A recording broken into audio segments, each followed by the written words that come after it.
Here come the Irish. WeAreNDNation.com is where you can go to get all your latest Notre Dame news, notes, and highlights on the season. Touchdown, Notre Dame! Featuring the new We Are ND Nation podcast hosted by me, Evan J. Thomas, and special guests throughout the season. No one comes into our house and pushes us around. Make sure you check out the Tailgaters Show, the travels of Rudy the Golden Gnome, and more. Follow We Are ND Nation on the socials, WeAreNDNation.com. We are ND Nation! Go Irish! What's up, everyone? Welcome to the We Are ND Nation podcast. He is former quarterback Malik Zaire. Joining me, Evan J. Thomas. Oh my God, I almost forgot my name. What's going on, man? Back at it, another week of good Irish football. We are back at it. We did, unfortunately, take a little break last week, which is all my fault because of my stupid schedule. But we are back on track. Two games that we're not going to discuss the Toledo game. We really don't need to. I mean, we should, but we're just going to pass on that one. But we're going to talk about basically Notre Dame's 27-13 win over Purdue at home. So here's the opening kickoff. This is what I have in store for today. So we have number 12 Notre Dame, now 3-0, won 27-13 against Purdue at home.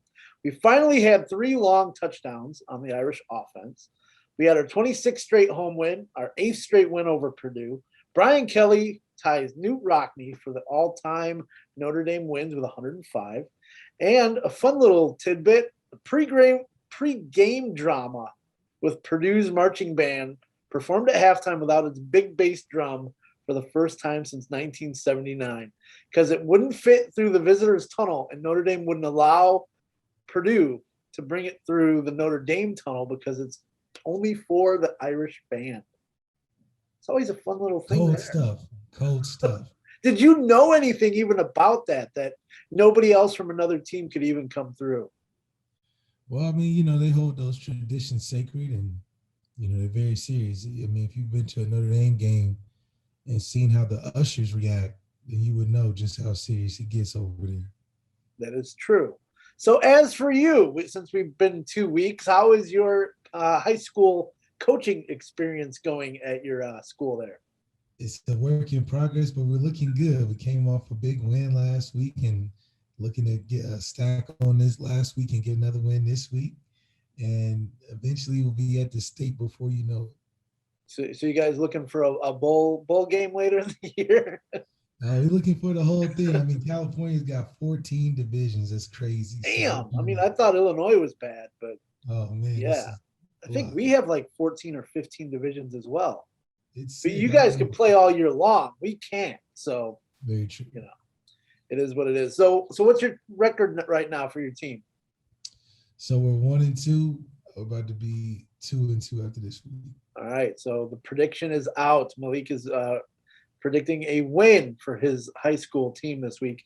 It looks like it's a little dark for me, so I'm going to turn the light a little bit more. There we go. Now you can see my ugly face and everything here. All right. So first thoughts on the Purdue win for Notre Dame. What was your thought after watching that game and, what we could possibly do better? Well, I think the best thing we saw was that second half we found kind of what we are really good at, and that's that heavy run play action and having Kyron, be Kyron and us support that with the type of formations we have. We had some 2 tight ends in there. We had a heavy set to run. That's what we're really good at. We've always been good at Notre Dame being able to control the line of scrimmage with running the football and having very good backs back there. And it allowed to take some pressure off of Jack to be able to throw some one-on-ones down the field. Had a great down the field ball to Brady Lindsay. He'll come up with that in the future. But it just shows that the less we try to change the pace of the game and with these different packages, and the more we just stick to what Tommy was good at when he played and what Jack can fill in and do the same thing with the heavy run play action, it just shows that it works better for us in being consistent down the stretch. And you were talking about the running back. So Kyron Williams had 12 carries, 91 yards. He had a 51-yard touchdown. He also had 2 catches for 47 yards with a long touchdown as well. So, and one of them was, I think it was a 4th and 4. 4th and 1, they emptied him out against the linebacker. And the funny thing watching that play, if you watch, there was only like 2 linebackers in the middle. There was nobody deep. Yeah. So you basically had Kyron versus 2 middle linebackers, and he split them just down the middle, and boom, he was gone once he passed that second level. And that's just what teams do against us anyway on 3rd and even 4th down. They'll just man us up in blitzes. A lot of teams feel comfortable just selling out in that way. And when you do that, it's a hit or miss. If they stop us, it showed it was good defense. But if not, we can definitely hit our head on the goalpost. And they brought the safety up, obviously, so that's why you had nobody back in the backfield, in the defensive backfield there. Speaking about Jack Cohen, he was actually a pedestrian 15 of 30, so he's 50%, 223 yards, 2 touchdowns, 0 interceptions. Good thing for him is he to me is more than a game manager, even though at times during the game I was calling for more Tyler Buchner, because there was times where just Cohen didn't look in sync with anyone, and it was like, you know what, bring him in. But Kelly and Reese stuck with Cohen. Yeah, I just think that's it's 2 different dynamics when you do that. I don't think it makes the offense consistent. And like I said, the highlight of the game was the second half when we just rolled with Jack. Just because I think as a package player, they're making Tyler perform at. I mean, when's the last time you heard of a quarterback getting a hamstring injury? But that's not going to be a long-term answer for what they should decide on. And when they decided that going Jack's way and just riding out and using his strengths, we looked better as an offense second half. I do think the pedestrian numbers that he had is just kind of who he is as a quarterback. I'm not expecting Florida State Jack Cohen to be every week. So what he put on last week, provided we support him more with not taking him out as much, hopefully, then I think we can get a little bit better of a performance, but we can also secure some wins as well. I think if we're going to play Tyler, we should just game plan a full week for him and let him start and play the whole time, especially being able to develop with younger talent. But as we can tell, whenever we try to do both, it either makes the game really tight at the end or it gives us the ups and downs that we don't need for a consistent scoring offense like we could be. So do you think that that Kelly will actually give Tyler Buchner a start during the year? Is there a game that you kind of maybe see that happening? Coach Kelly's an interesting guy, man. I think it just depends on whatever the narrative is at that time. He's probably going to stick to the stronger narrative. I do believe that at some point in the season, you're going to have to decide who you're going to just stick with through thick and thin. I think it's just teams, as more film builds on these packages that Tyler has, it's not developed into a full game plan. So eventually it's only so many things he can do before you have to let him do everything that Jack's doing, or scrap everything Jack's doing and let Tyler run a completely different system like he's running. So it'll be interesting, and I think it'll be a good thing, a good challenge for Tommy to simplify it enough so that the stars can still be the stars. Well, barring injury to Cohen, I'm looking down the rest of Notre Dame's schedule, starting with Wisconsin. I mean, they got Cincinnati, Virginia Tech, USC, North Carolina, Navy, Virginia, Georgia Tech, and Stanford. So it's not like they're playing any cupcakes really in that schedule there. So like I said, unless there's an injury to Cohen, I don't really see Buchner even playing as a starter this year, maybe just in little mop-up duties and stuff like that, kind of how Kelly has run it in the past. But I also think we got a little spoiled watching Ian Book the last 3 years, and that's kind of why we're trying to put Cohen more up on a pedestal than he should be. Yeah, I think we put on a pedestal the fact that we were a one-man quarterback team those years with Ian, and the success that comes supporting a one-man quarterback team. It just proves you get things like the winningest quarterback in Irish history. That's a good game plan. I don't think going back to what we were going through 2012, 2013, 14, 15, is a good solution for getting to where you want to be as a championship team. If you're going to do a 2-quarterback system, I really like the way Purdue did it. They rocked with the younger guy, and when it got close and they felt like they needed another push, they put the older guy in, and it did really well. I mean, the older guy looked fit for the situation. He's a fifth-year guy too, and he was completing every pass until, 14 made a play. Yeah. And actually, the same thing kind of happened against Florida State, but that was because of injury. So when they brought in, their fifth-year senior, they got the spark out of him, and he brought them back, and boom, we almost lost it. Obviously, we didn't, but we are where we are. That's the game plan, man. You let the younger guy ride out in the beginning, make some early mistakes, some big plays, and then save the day with the older guy. Doing it in reverse, I don't know where the younger guy comes in, because the game only gets more intense as the game goes on. So if he's not starting off to get those first couple hits and get a feel for the game, throwing him in there, here and there and everywhere, it doesn't allow him to develop the right way. And you, of all people, should know that whole aspect. So yeah, I mean, it's just a lot clearer of a headspace when you know you can just ride the whole game out. And one good thing about the offense, you had a breakout game from wide receiver Avery Davis. He had 5 catches, 120 yards, 62-yard touchdown.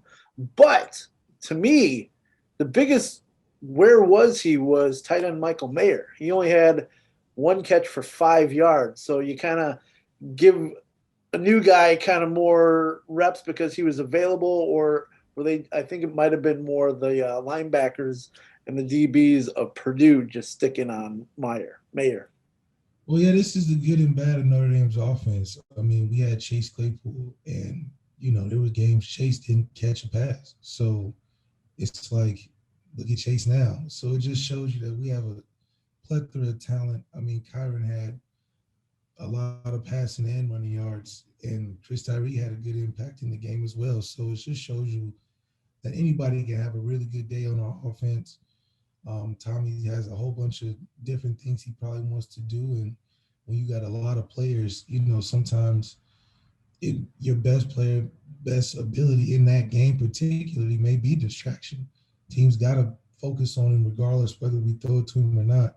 Him being out there is good enough attention for everybody else to do well. And flipping to the other side of the ball, you have the defense giving up 291 passing yards. I think it was probably the most they've given up this year so far. I didn't look at that stat. But this is my favorite stat. 57 rushing yards on 25 carries. No plays over 40 yards for the defense for the first time this year. So no big plays. And then Notre Dame also had 2 interceptions, one by Kyle Hamilton. And then they had 3 sacks as well. We're playing good, and it looks like we're getting better each week on defense. Something's sticking out on defense each week, which is a positive, especially with younger players. However, I'm still scrapping all of those games and thinking of what can we look like against at least a ranked opponent like we have this week. Mm-hmm. And speaking of this week, we actually are the underdogs. I don't know when the last time, except for a bowl game, we were an underdog in a game. So, I mean, maybe it was Clemson last year we were an underdog. I think that might have been the last time. Haven't looked that stat up. But to me, the defense looked overall better. Kyle Hamilton, that dude just plays out of his ass, man. I mean, that tackle he made on 4th and 1 where he was in the open field to the side, boom, he just brought him down in the backfield, or not even really in the backfield, but back behind. That was just playmaker ability right there. 100%. I mean, he's showing why he's a top 5 pick each and every week. But then again, these are all unranked teams, and to be certified in this college football landscape, we got to pull off these wins like this week and continue down the 5-game stretch. But we've shown flashes in each of the games in a different area that I think we can really capitalize on for a week like this week. We just got to put it all together. Yes, we do. Be like a Jags performance from Florida State with Kyron's performance from Purdue, mix in the Michael Mayer, and then put the defense with 3 picks. I think we got a good concoction for something special. Well, and speaking of the defense again, linebacker J.D. Bertrand, I saw had 12 tackles. So that was huge for the middle of that offense or defense, especially with those 57 yards rushing. I mean, that's basically less than 2 yards a carry. So you're balling on defense with that right there. Yeah, JD's coming downhill, man. He's making it hard for teams to get fits on him because he's coming from so far, and he's not slowing down. You know, he's shooting and committing the tackles in the open field, and that's something that's refreshing to see. You know, we haven't really seen a DB, or not even a DB, but I would call him something like a linebacking safety. He's like a hybrid. He's a hybrid linebacker safety. Yeah, and he plays like a linebacker. So he's not your typical Tevin Coney or Jalen Smith or Teo. So yeah, he's that hybrid guy. But I love that he's one of the more aggressive ones that we've seen in a while. So it's almost feeling like a secure tackle on his end, which is good. You know, that second level tackling is something that's been a weakness for since I was around. But with that and Kyle back there, I feel like we can stop a lot of drives that way. Okay. Are you ready for this week's Name That Former ND Player? Here we go. That is the one thing I always leave out of our little rundown because I want to make sure that you have no clue who the hell I'm talking about until we get there. All right, ready? Good job. Okay. He's a former running back at Notre Dame. Also played receiver. That might kind of help you out there. From 2009 to 2012. Rushing attempts, 244 with 1,069 total yards, 5 career touchdowns. Receiving, 1,263 yards, 8 touchdowns for his career. Do you think you know? Name that former ND player. All right, well, we're going to go to a quick little break. We'll be right back to reveal that. Let's see if Malik can finally get off of the snide and finally get a freaking and I promise I won't laugh hard if you miss it. So yeah, I would laugh if I miss this one too. This is good. So stick right here. We'll be right back on the We Are ND Nation podcast. Malik Zaire, Evan J. Thomas. We'll be right back. Here come the Irish. WeAreNDNation.com is where you can go to get all your latest Notre Dame news, notes, and highlights on the season. Touchdown Notre Dame! Featuring the new We Are ND Nation podcast hosted by me, Evan J. Thomas, and special guests throughout the season. No one comes into our house and pushes us around. Make sure you check out the Tailgaters Show, the travels of Rudy the Golden Gnome, and more. Follow We Are ND Nation on the socials, WeAreNDNation.com. We are ND Nation. Go Irish! All right, back on the We Are ND Nation podcast, Evan J. Thomas, former Notre Dame quarterback Malik Zaire. On this week's show, we're talking about the Wisconsin game. But before we get into that, we're going to reveal that name that former ND player. So let me go over the stats again. Former running back / wide receiver, played from 2009 to 2012. Total rushes, 244 carries, 1,169 yards, 5 touchdowns. Receiving, 1,263 yards, 8 touchdowns. Malik, name that guy. I'm going with D already. Boom! There you go. You got that one. Yay! Let's go. All right. So, what do we have coming this week? We have Notre Dame going on a neutral site against Wisconsin, playing at Soldier Field. Wisconsin is 1-1, and they're actually coming off a bye week. I think this is one of 5 teams Notre Dame is playing this year that are coming off bye weeks. How convenient. Yeah. How convenient. Isn't that crazy how they schedule that? But this week's game starts. It's going to be an early rise for you. I mean, the game starts at 11 a.m. Central. So, are you going to be up early to watch this game? Yeah, we got morning shake through from my high school team. So I'll be right on time. You'll be rolling right in there. So kickoff, like I said, is at 11 o'clock. Notre Dame is actually a 6.5-point underdog. I don't know if that's the biggest spread in how long, but I'm kind of shocked that Wisconsin is that much of a favorite over Notre Dame this coming week. We'll get into the stats of Wisconsin's players, but what do you see this coming week? I see Coach Chris, my favorite coach in college football, almost committed to him twice. It's crazy. First Coach Kelly. Who's coaching better? I think I think we're both evenly matched when it comes to the front seven on both sides. I think if you had to cancel something out on both sides, I think our front sevens are both evenly matched. I think we do have an advantage in our skill players on both sides, secondary and skill players on offense. Quarterbacks, I feel like I cancel them out just because they know each other probably the best out of anybody else they see this season. But it's really the difference is it's going to be special teams and Coach Kelly versus Coach Chris. What situations are they going to coach better through? I think that's why the underdog is what it is. But neutral site, so I think it'll be emotionally better for Jack, rather it be either home or away. I think a neutral site's good for his mental, and hopefully he doesn't get too jittery where he overthrows or underthrows the football on shot plays. But I think we'll have some with the back end that Wisconsin has. Gonna say Cohen, probably this is his game to kind of show it to Wisconsin, or vice versa.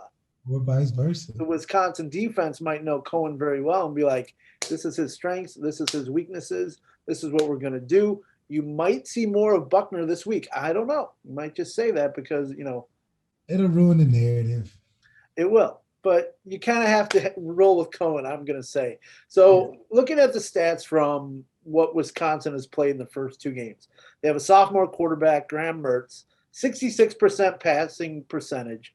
He only has 326 yards passing for the year, 0 touchdowns, but 2 interceptions. So kind of pedestrian. Very pedestrian, actually. And the running backs, though, this is where it gets good.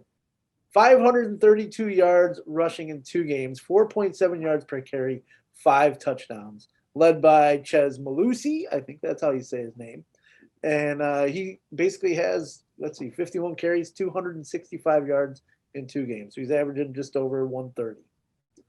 Whoa, that should be fun to stop that guy. Yeah, it's just going to be a battle of who wants it more. I think Coach Freeman's message or challenge to his defense this week is tackling and shedding blocks. I think the thing you can appreciate about both teams is that we're not too much of a trick 'em dick 'em team. We're just going to line it up and pretty much be straightforward. Tommy does some good things with some screenplays, but when we're running, we're running. I think we showed that last week versus Purdue.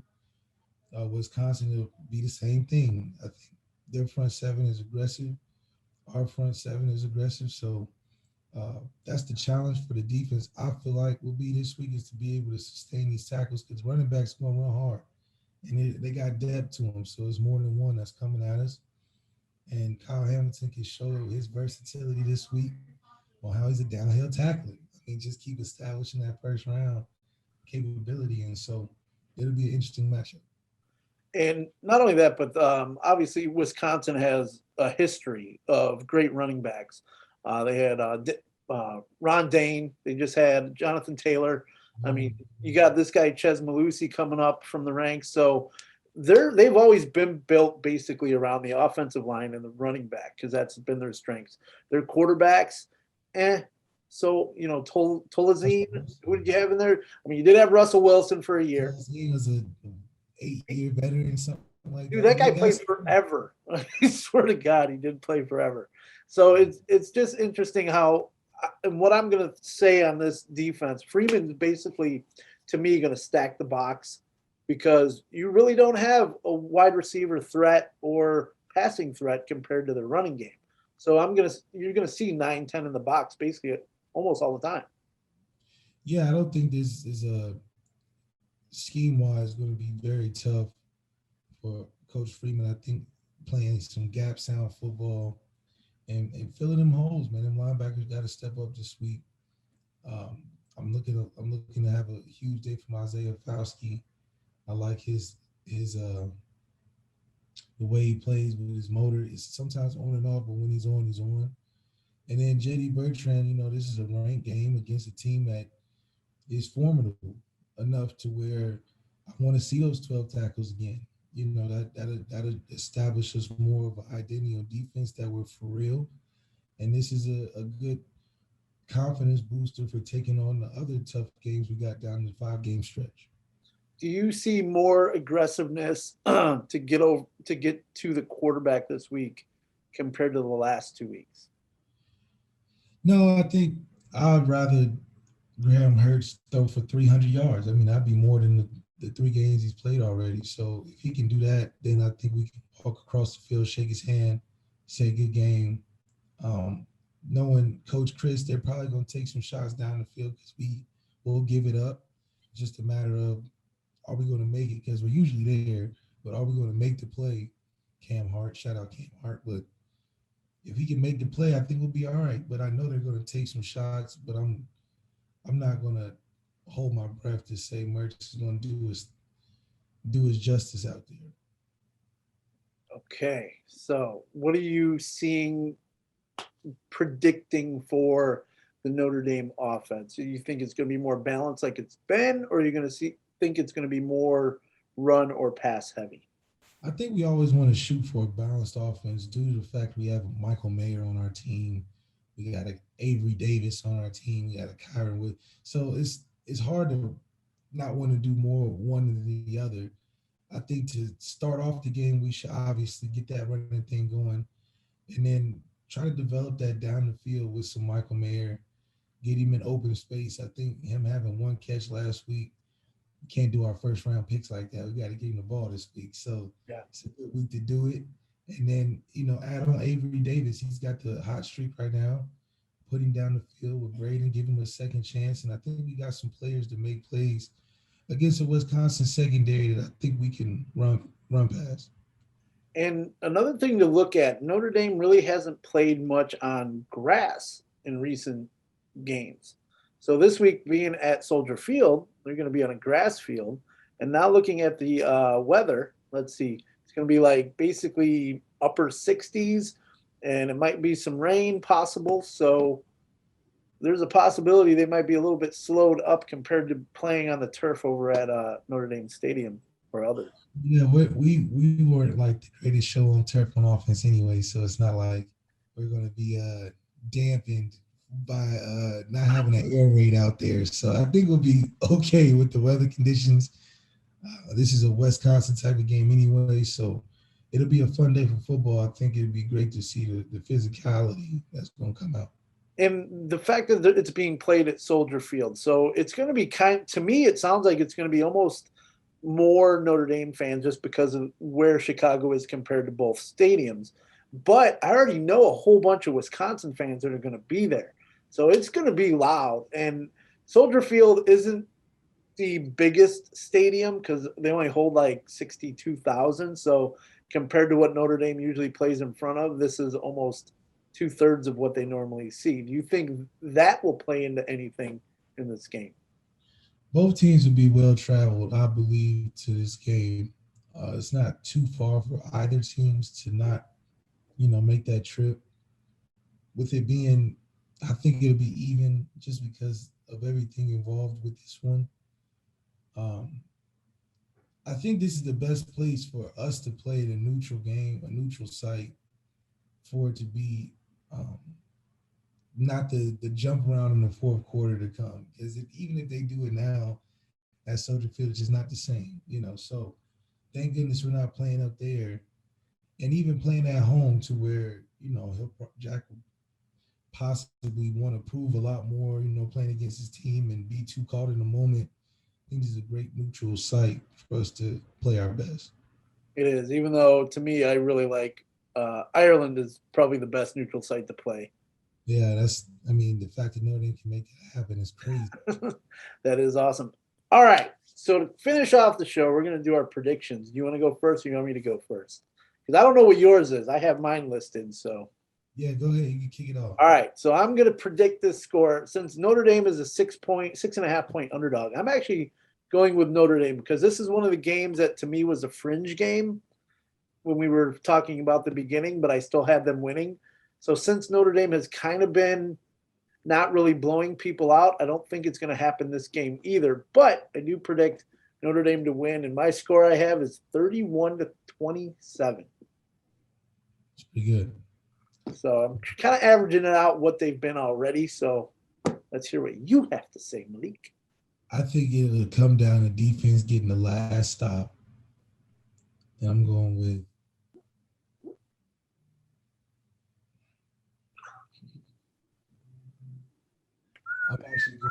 I'm actually going 14-17.